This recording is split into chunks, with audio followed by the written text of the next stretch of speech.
Hello everyone, good morning. কেমন আছো তোমরা সবাই? আশা করি যে যেখান থেকে আমার ভিডিওটা দেখছো সবাই খুব ভালো আছো এবং সুস্থ আছো।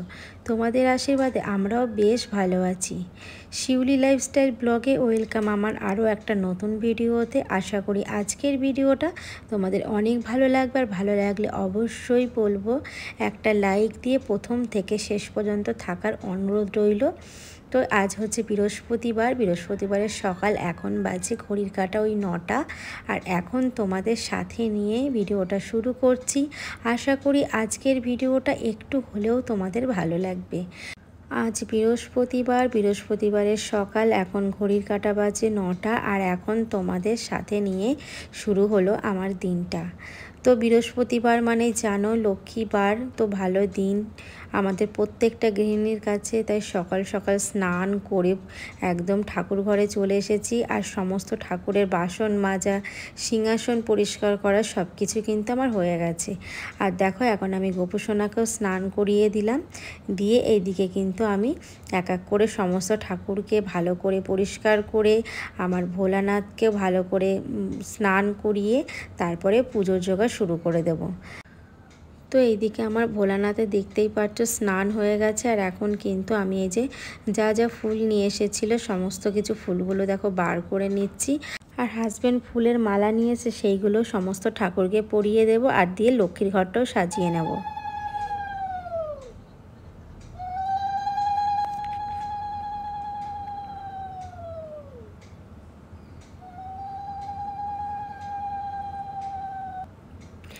তো দেখতেই পারলে সমস্ত কিছু জোগাড় করে আমার লক্ষ্মীর ঘরটা বসানো হয়ে গেছে। এখন এই যে হাজব্যান্ড যে মিষ্টিগুলো নিয়েছে সেইগুলো দিচ্ছে, আর সমস্ত ঠাকুরকে সব মালা দিয়ে একদম কিন্তু সাজিয়ে দিয়েছি। আর এদিকে কিন্তু এখন ভক্তি ভরে মা লক্ষ্মীর পুজোটা করে নিচ্ছি। আমাদের সংসারে সবসময় আমরা চেষ্টা করি সংসারের মানুষজন যেন সবাই ভালো থাকে। আমরা একটুখানা চেষ্টা করি কিভাবে পুজো বা ভক্তি করলে মা লক্ষ্মীর কৃপা পাওয়া যায়।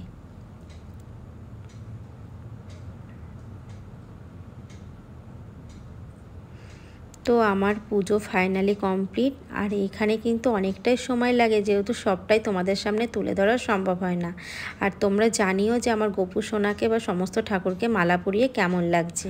তারপরে দেখো মাম্মামকে সোজা স্কুল থেকে নিয়ে বাড়ি যাচ্ছি। চলো বাড়িতে গিয়ে তোমাদের সাথে কথা হচ্ছে। এখন বাড়িতে আসলাম, এসে ফ্রেশ হয়ে গেছে, আর সকালবেলা পুজো দেওয়ার সময় নাইটিটা পুরো ভিজে গেছিলো, তাই নাইটিটা আবার চেঞ্জ করলাম। আর বাড়ি যে এসে আবার বৃষ্টি শুরু হয়ে গেছে। তো দেখো এখানে রুটি আর একটু সবজি নিয়েছি, এখন আমিও খাবো, তার সঙ্গে মাম্মামকেও খাইয়ে দেব, তারপরে আবার তোমাদের সামনে আসছি। তো বন্ধুরা খাওয়া হয়ে গেছে, মাম্মামকে খাইয়ে দিয়ে একটু রেস্ট নিচ্ছিলাম, নিয়ে দেখো এই যে সংসারের কাজে লেগে পড়েছি। তো বিছনার চাদরটা চেঞ্জ করলাম, বর্ষার কদিন ধরে একদমই চেঞ্জ করা হচ্ছিল না, আর একদম ভালোও লাগছিল না। জানো তো মানে একভাবে না বিছনার চাদরগুলো দেখবে অনেক দিন পাতা থাকলে না সেই চাদরে শুতেও ইচ্ছা করে না, আর কেমন যেন একটা মানে গায়ের মধ্যে লাগে। তাই জন্য আমি চাদরটা তুলে নিয়ে বালিশের কাভারগুলো আমি সুন্দর করে চেঞ্জ করে নিয়ে এখন এই যে বিছনার চাদরটা পেতে নিচ্ছি। আর যেহেতু সকালবেলা চাদরটা চেঞ্জ করেছিলাম, তারপরে সকালবেলায় ভিজিয়ে রেখেছিলাম, স্নান করার সময় কিন্তু ধুয়ে দিয়েছি, সেটা কিন্তু এখনও মেলা হয়নি। ভাবলাম যে ঘরটা গুছিয়ে তারপরে মেলবো। আর আজকে তোমাদের সাথে একটু লেট করে ভিডিওটা শুরু করা, তার কারণ সকালবেলা আজকে প্রচণ্ড ব্যস্ত ছিলাম। জানোই তো বৃহস্পতিবার মানে আমাদের হাউসওয়াইফদের কিন্তু মানে সব থেকে একটা চাপের দিন, আর এখানে বৃহস্পতিবার মানে একটা এক্সট্রা কাজ। তাই জন্য সকালবেলা একদম ঝটপট করে সমস্ত কাজ সেরে নিয়ে মাম্মামকে স্কুলে পাঠিয়ে হাজবেন্ডের খাবার রেডি করে মানে বলতে পারো যে আমার অনেকটাই কাজ, মানে সংসারে সকালবেলা যত বাসি কাজ থেকে শুরু করে সব কিছুই আমি করে নিয়েছিলাম। নিয়ে ভাবলাম যে যতক্ষণ কাজ হয়ে গেছে একদম কিন্তু ঘরটা মুছে স্নান করে পুজোটা দিয়ে নিই। আর বৃহস্পতিবারে পুজোটা মানে সব থেকে বলতে পারো দেয়া মানে অনেকটাই শান্তি। আর বৃহস্পতিবারে কি জানো তো বন্ধুরা, আমি পুজো না দিয়ে খাই না। আর শুধু বৃহস্পতিবার বলে না, প্রত্যেক দিনই কিন্তু আমার সকালবেলা যেহেতু রান্না হয়ে যায়, স্নান হয়ে যায়, একবারে কিন্তু স্নান করে পুজো দিয়েই খাই। এটা প্রত্যেক দিনই অভ্যাস, আর একদিন যদি আমি না করতে পারি না, আমার একদমই কেন জানি না ভালো লাগে না, মনে হয় যেন কিছু একটা হয়নি এরকম মনে হয়। আর এদিকে সকালবেলা আমি উঠি প্রত্যেক দিনের মতনই 5:30টায়, আর আমার সেই মানে 5:30টাতেই ওঠা অভ্যাস।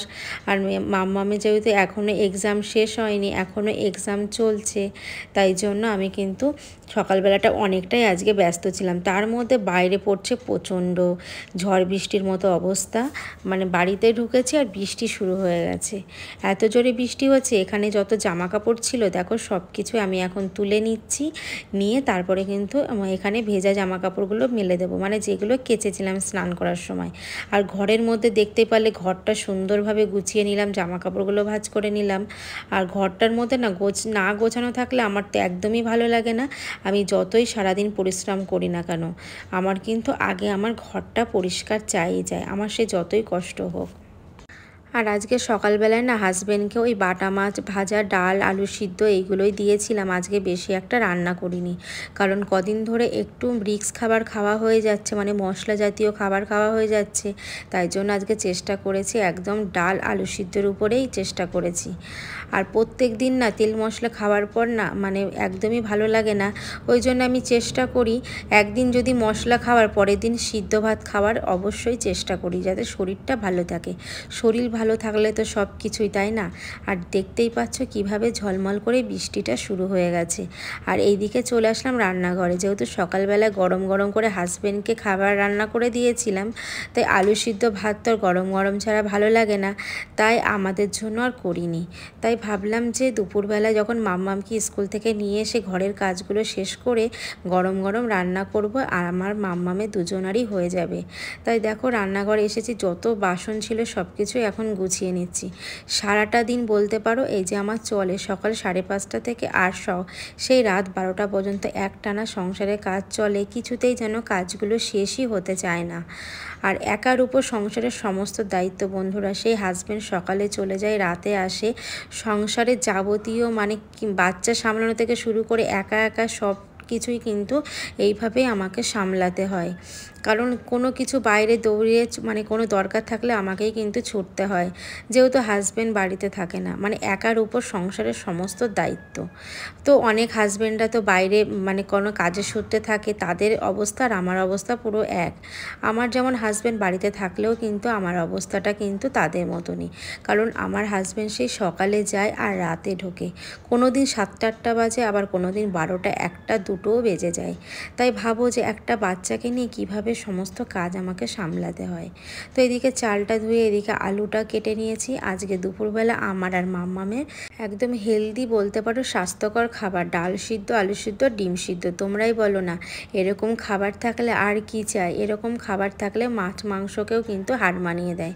আর এই সব খাবারগুলো আমাদের ঘরে আমাদের তিনজনেরই ভীষণ পছন্দের, মানে এইগুলো থাকলে আর কিছুই লাগবে না। তো ইন্ডাকশানে ভাত বসিয়ে দিয়ে এদিকে আমি ডিম সিদ্ধটা বসিয়ে দিচ্ছি, দিয়ে এবার চলো বাকি কাজগুলো করে নেব। কালকে রাতে হাজব্যান্ড সবজি বাজার করে দিয়ে গেছে, তো সেইগুলো এখন গুছিয়ে নিচ্ছি। সকাল থেকে ভেবেছিলাম যে আগে পুজোটা করে নেব, কারণ বৃহস্পতিবার মানে আমাদের সংসারে লক্ষ্মীবার, আর এই দিনটায় সবসময় চেষ্টা করি একদম ভক্তি ভরে মায়ের পুজো দেওয়ার। তাই জন্য সকালবেলা কোনো রকম করে কাজগুলো সেরে হাজব্যান্ড আর মাম্মাম যে স্কুলে চলে গেছে আর হাজব্যান্ড যে ডিউটিতে বেরিয়ে গেছে, সেই ফাঁকে কিন্তু আমি স্নান করে আগে পুজোটা দিয়ে নিয়েছি। আর পুজো দিয়ে মা লক্ষ্মীর দিনে কিন্তু একদম সংসারে কাজ কিন্তু করা শুরু করে দিয়েছি। আর তোমাদের সাথেও কিন্তু আমি পুজো দেওয়া থেকে কিন্তু শুরু করেছি আমার দিনটা। বন্ধুরা, তোমাদের যদি পুরো ভিডিওটা কোথাও কোনো অংশে একটুও ভালো লেগে থাকে, অবশ্যই কিন্তু আমাকে লাইক কমেন্ট করে জানাতে ভুলো না। তোমাদের একটা লাইক কিন্তু আমার অনেক অনেক উৎসাহিত দেয় আমার দ্বিতীয় ভিডিও করার। তাই সবসময় মানে আশা করব যে আমার পাশে তোমরা এইভাবেই থেকো। আর দেখো এদিকে সমস্ত সবজিগুলো গুছিয়ে নিচ্ছি, কারণ এক হাতে সংসার, বাচ্চা সামলানো, তার মধ্যে আমার মাম্মামের এক্সাম। তাই ভাবতেই পারছো একটা মায়ের কিন্তু কতটা প্রেশার পড়ে, তাই না?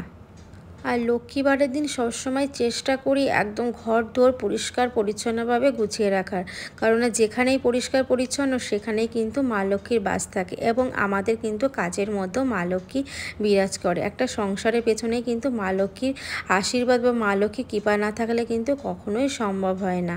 আর এইভাবেই সংসার যাতে লক্ষ্মীশ্রী বজায় থাকে তার জন্য নিজের সবটুকু দিয়ে কিন্তু ঘর বাড়ি গুছিয়ে রাখারই চেষ্টা করি। আর এইদিকে দেখো কথা বলতে বলতে আমার এদিকে কিন্তু ভাতও হয়ে গেছে, তার সঙ্গে আলু সিদ্ধ মাখা হয়ে গেছে। এখন চলো মাম্মামকে খাইয়ে দিই, আমিও খেয়ে নিই।